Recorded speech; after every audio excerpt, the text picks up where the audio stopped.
Welcome to JH. Today, I will show you how to locate a CD key on Steam. Whether you are reinstalling a favorite game or trying to activate it on another platform, finding this key is often necessary. Let's go through the process step by step to ensure you find the information you need quickly. Start by opening the Steam application on your computer. This is your primary hub for all your games and account settings. If you aren't already logged in, you will need to do that now. Click the Login button found in the upper right corner of the window. Enter your account name and password into the provided boxes. Be sure to type your details correctly to avoid any connection issues. Double-checking your info is a smart move if you run into errors. After entering your credentials, click the Sign In button to access your personalized Steam homepage.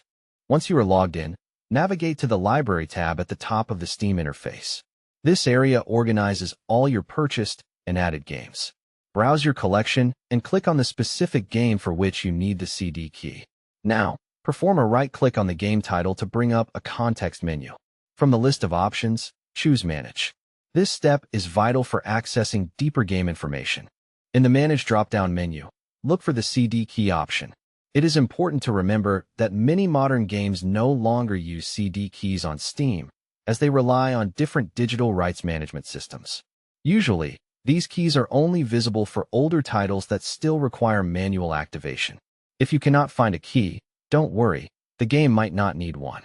CD keys are gradually being phased out as digital platforms become more advanced.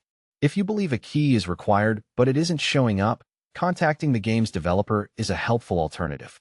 They can often provide the specific details you are looking for. That covers the basic method for checking CD keys in your Steam library. Knowing exactly where to look will save you plenty of time.